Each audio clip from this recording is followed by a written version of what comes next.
So that thing yesterday, that game that happened yesterday, that felt. He said that thing yesterday. Oh, dude, Jalen, it felt.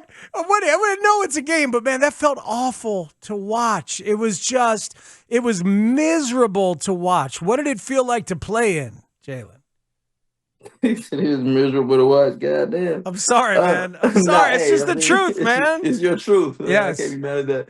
How did it feel? I mean, honestly, just really speaking from a defensive perspective, honestly, it was really like uncharacteristic, like frustrating, of course, because it's like we ain't gave up. I feel like 20 points and whatever our streak was for the longest time. So it's like to give that up in the first half, that hurts. So I mean, I think really just uncharacteristic plays, giving up too many big plays, and then of course one of the calls was on Dexter, the pushing off. I mean, just like it was hard to get momentum after I want to say those first two drives. The first two drives, of course, three and out, three now. We did a heck of a job they are getting pressure, getting disruption on the ball, even ready forcing the fumble. I mean, different things like that was definitely us. And then I feel like kind of after that, we kind of lost the momentum. They kind of started moving the ball on us a little bit. Of course, start running the ball. So it's like just things for us that we want to eliminate. We gave up honestly. So I mean, it was really just one of those games for us defensively, more so in the first half. I think second half, of course, we were able to limit certain things, but even then, the dynamic of the game changed. Being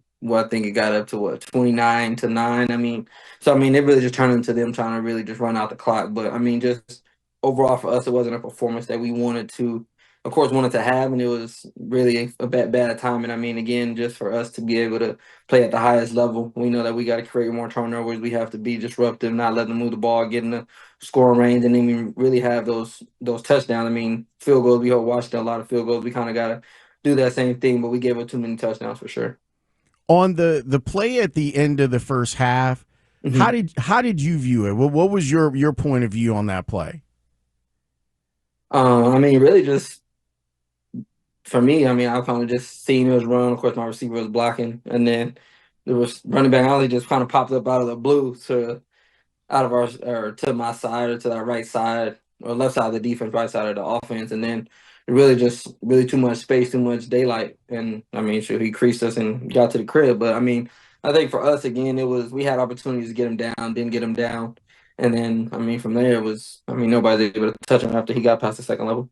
So yeah, I mean that's really on you guys because, like Flu said, he called a pass pressure. So it ends up it feels like it does it end up being on the secondary? Do you feel like you might have been able to that you guys in the back could have done more on that play? Nah, I mean I feel like to the point that he's saying it would have matched up better if we got a pass play, of course, thinking that they wanted to put the ball in the air, trying to get closer into to field goal range. So, I mean, the call too, based on his thinking, I mean, made sense for us. But I mean, again, they didn't pass the ball. So I mean, a lot of guys were out of normal position. I mean, I'm sure if we thought they were running the ball, we would have ran a different call to get guys a lot tighter, a lot closer. So I mean, it really wasn't too much anything. I would say you asked about the secondary. I mean, it was really a body on a body. I mean, had a receiver blocking me. I still got to hold outside. He creases from the inside and ran outside. KB, he had a receiver blocking him. So I mean, I feel like I don't think that was a play of just a secondary. Of course, could have just did something better outside of course, just get off the block and tackle the running back. But I mean, it's not. That wasn't just an ideal situation to be in. I'd say. Yeah, I didn't mean to be rude at the beginning, Jalen, when I said it was awful to watch, but it's just like you know what it felt like? It felt like there was a lack of energy and physicality from Hmm. from the defense as a group, and I'm not used to seeing that. We're not used to seeing that. You guys have been kicking ass for a long time now, and that didn't have that vibe. And maybe it's the people missing. Maybe it's no Montez, and it's like the add up of no Brisker and no Kyler and no Tyreek to start and all of that. But did you feel like there was a lack of energy and physicality as a group, or is that just my perception? Nah, I mean we definitely looked at the tape and we definitely could have had more of it. But I mean, like I've always said, energy and all that type of stuff comes from execution. So I mean, I feel like if we played that whole game like we played those first two possessions, it would have been a totally different energy. I mean, at the end of the day, if people start making big plays, start moving the ball, your energy's not going to be there. 'Cause I mean, quite honestly, you have nothing to be energetic about. Shit, we getting whooped. So I mean, I think just overall, about executing. And when you get away from your execution, when people start creasing you, getting plays, getting big plays, of course, scoring touchdown, that kills momentum. So I mean, it really wasn't too much energy to have, I'd say. I mean, of course, we never gave up. We were definitely fighting, continue to try to find ways to get back in the game. I mean, I think we got off on the goal line or red zone, everybody to punch it in, got the ball back to our offense. I mean, it was never a lack of fight, but I mean, at the end of the day, the team scores 24 points on you on offense. I mean, you're not going to be too energetic and things like that on defense. I mean, at the end of the day, we've been dominating for a long time, going back into last season, this season, we've been doing a heck of a job. So I mean, at some point, a game like that was bound to happen. We're not going to play perfect for 20 damn games in a row. It did feel like even being there in the stadium, it felt like even though that series was really long, you guys holding them to a field goal to make it 24-9, you're going, okay, well, they're still in this. Like, it's still a 2-possession game. So it felt like a big deal that you guys were able to do that. Right. I'm curious, like, how did it feel that way at all on the sideline that you guys were like, look, we can still fight and we can still win this thing?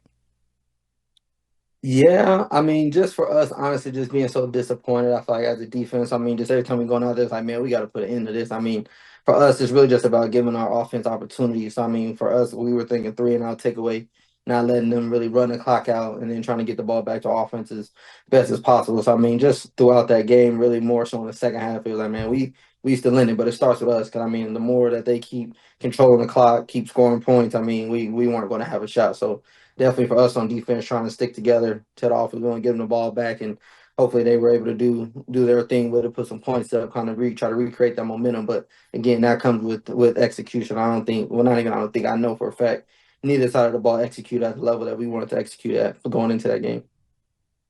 Talking to Jaylon Johnson here on 670 The Score on Spiegel and Holmes. Jaylon, are there groups of guys in the locker room that think some players were too vocal last week? You know, like we're trying to figure out the last thing we want to think about is that's happening is like a rift between players. Like coaches thinking you shouldn't talk. Of course, you know, that's a tale as old as football time. But how's that issue among the players from what happened last week?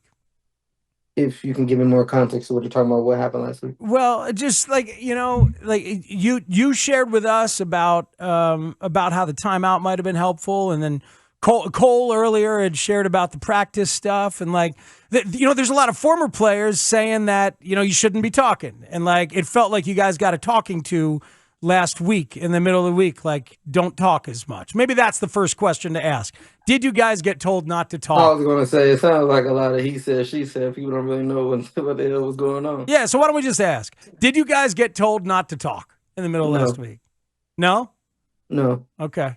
I mean, at the end of the day, I don't think there was nothing said on any of the platforms that I'm giving, that DJ's giving, that Cole's giving, that we haven't said to the team, to Flus, to the players. So, I mean, it's not like anybody just being messy and filled with drama, and it's just like, oh, we're talking on these platforms. I mean, at the end of the day, I didn't say nothing to you guys that I didn't say to Flus already. So, I mean, again, to me, it's like, I don't know who those other players and stuff like that is. I mean, I'm far removed from social media and people talking about whatever the people are talking about. But I mean, at the end of the day, everybody's entitled to feel how they feel. I mean, of course, there's a professional way of doing it. I know I haven't ever been unprofessional in expressing myself. So, I mean, at the end of the day, I have every right to get on whatever damn platform I want to and say, I feel like a timeout could have helped us, which is all I said. I didn't say anything about our coach being a bad coach because he didn't call a timeout. That was never what I said. At the end of the day, he's our head coach. If whatever he fit, that's what he felt. That's what he felt. He's a damn human being. So I mean, for me, I don't appreciate the if you're saying former players and other. I mean, everybody's entitled to their own opinion, but it's like nobody was gossiping or talking behind nobody's back. At the end of the day, I don't think anybody aired anybody out or said something that could have been kept between the locker room. I mean, at the end of the day, I mean, our locker rooms are our locker rooms. So, I mean, we're very much so vocal. We are very much so transparent with each other, the coaches, a player, player to coach. I mean, it's a very vocal and transparent group, locker room, facility. So, I mean, for us to get out and say we didn't respect practice enough, I mean, shit, I'm sorry. That's challenging the players. I mean, at the end of the day, the coaches have a certain part to play in it, and the players do too. So, I mean, I don't think anything that anybody said, I think, was out of pocket. At the end of the day, everybody has the right to voice their opinion. And of course, there's a level of professionalism that I don't think anybody stepped out of. Yeah, I think that code is a pretty good one. I'd love to know how you developed it, because I think that's the only time that I think players get in trouble is when they don't say it to their coaches or fellow teammates. And it seems like that's a pretty clear line for you, Jaylon. I'm not going to say anything that I wouldn't say to your face. So how did you figure that out, whether it was as a college player or as a professional, that was going to be your style?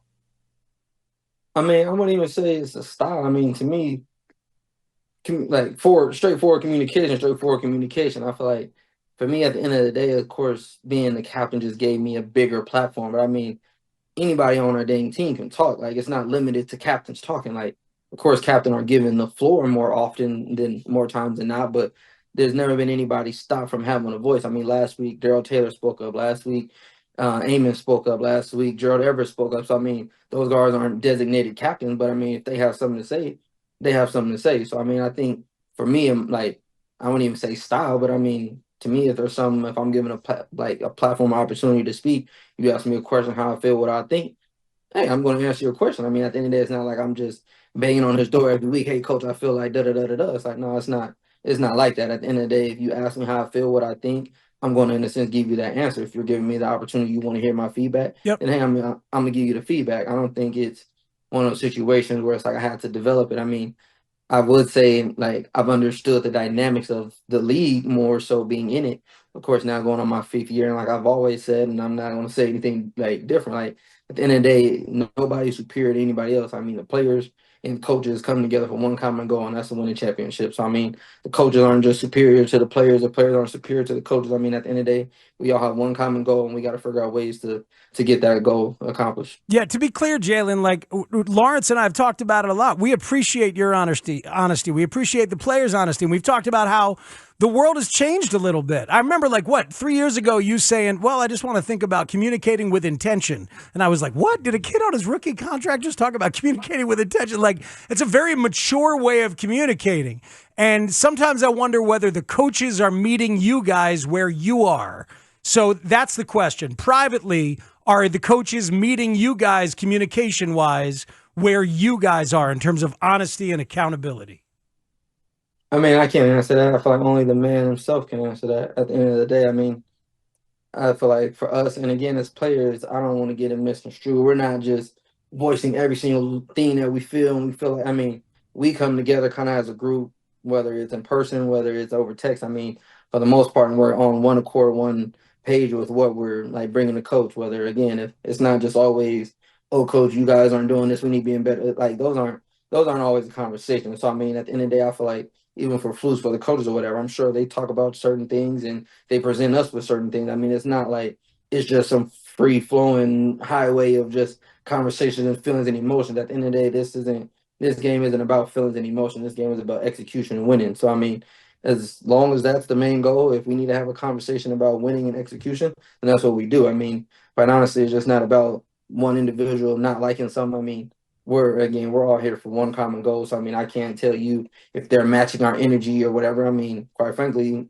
well, I don't know what their energy is, and they don't really know what our energy is. Because again, there's a certain level of professionalism to where we're not just hitting them up with every single little thing that we feel. I mean, at the end of the day, it's still their responsibility to manage the team best way that they can. So I mean, for us, whether we like it or not, there's certain things that we got to take, and we got to find ways to execute and do it anyway. And then certain things we do voice, and if they change, they change. If they don't, they don't. I mean, I feel like that's not a simple question. I would say, are they matching our energy or our level of communication? Because I mean, quite frankly, I can tell you 70% of the truth and then not tell you the other 30, which quite honestly I do. I mean, I tell you how I feel, but again, like I said, there's a certain level of professionalism that goes with the interviews, that go with talking to your coaches, whoever it may be. I mean, at the end of the day, you can tell your truth, but there's ways to do it. And there's only, to me, so much truth to be told, depending on who you're talking to and the platform that you're talking on. Jaylon, how do you guys, and look, it's a matchup league. You know, one team might do stuff that another team doesn't, but Right. how do you guys get back to where you want to be defensively after a game like yesterday's? How do we get back on track? For one, I think we have to eliminate the damage being done in the run. I think that's our biggest culprit right now is big plays in the run, stopping the run consistently. I would say that's probably the biggest thing that we got to start with, whether that's being more gap sound, if that's doing a better job of tackling, if that's getting off blocks, whatever that is. I mean, I feel like it probably takes a whole nine, but I think for us just finding ways to limit that run yardage. I mean, I think they were over 200 yards rushing. I mean, that's as a defense completely unacceptable on all three levels. So I mean, we got to find ways to get guys down, eliminate those big plays in the run game. Jaylon, Trey McBride is an athletic man. He hurdled you. I mean, you were. It looked like you were doing the right thing. You were going for the midsection. I mean, anything you can do in that moment? Not really. Nah. I mean, at the end of the day, it's you're either going to tackle him and he jumps over you, or you not going to tackle him thinking that he's going to jump over you, and then you make that play. So I mean, haven't seen too many people going for a tackle and can adjust getting out of that tackle. I mean, I feel like if you anticipate him or going to hurdle you, and you don't really come in with a certain speed or a certain energy. But I mean, so it was a heck of a play by him. It was an athletic play. So I mean, quite honestly, didn't mean a thing to me. I mean, that's something that doesn't happen too often, and if it does, I mean, that's more credit to the offender, not the defender. Did you see the Saquon? Yeah, he jumped up somebody backwards. Like, what do you do about that? I mean, there's just certain things you got to chalk up. I mean, like guys in the NBA, you can play great defense, have your hand in his face. Kobe and Carmelo, they're knocking those shots down. So I mean, you just really jog back down the court or jog back to the next play, and then kind of act like it never happened. I mean, certain plays like that are completely outliers, and you just tip your hat to the offense. Like I looked at that play like 7 times this morning, and to go from bouncing off a defender with a spin to then in that moment having the athleticism and the creativity to be like, you know what? I could probably get over this player if I just jump instead of turning into the tackle. Like from a physics standpoint, it doesn't even make sense what Saquon did. I'm not gonna lie to you, kind of watching it so many times, I feel like he wanted to spin again, but he knew he wasn't in the position to. So I mean, for like anybody that really knows him, he's a jumper and a spinner. So I mean, of course, he hit the first guy with a spin, and I felt like he was going to spin again, but he kind of seen him already kind of going low, and he wasn't all the way turned around. So I think for him, it was kind of like one of those tweeners, like I want to spin, but I can't spin, but I'm also kind of off right now. So I mean, just I couldn't even say his creativity. I feel like his instincts probably just took over because I mean, I know those are two things that he does really well is the spin and the jump. So I feel like he kind of put them both together, and it was like he wanted to spin. It was like, nah, I'm just going to finish this off with a jump because I feel like he's seen him going low already. So I feel like his body really just took over. Things like that, I don't think is something that he truly thought about. I did that on my way into the studio, Jaylon. The producer, Shane, was here, and I was like, I'm going to hop over him backwards, and I still got it. Yeah, over a sheet of damn paper. Guilty.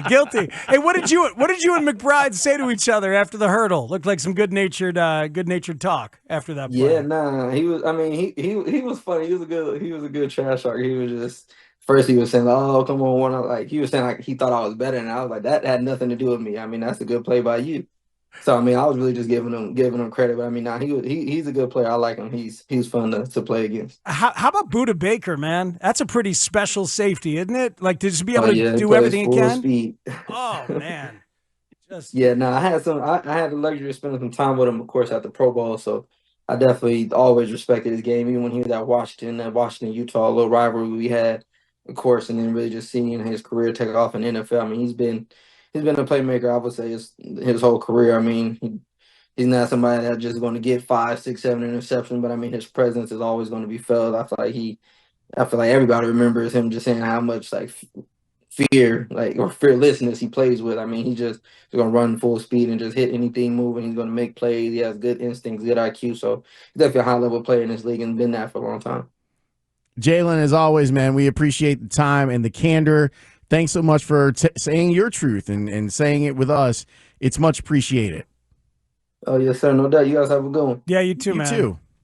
Jaylon Johnson right there. Hopefully I'd never have to tell him that was an awful experience to watch him play. I mean, you wanted to get it out there and let him know. Let him know. That's what we're dealing with in this town and on this show.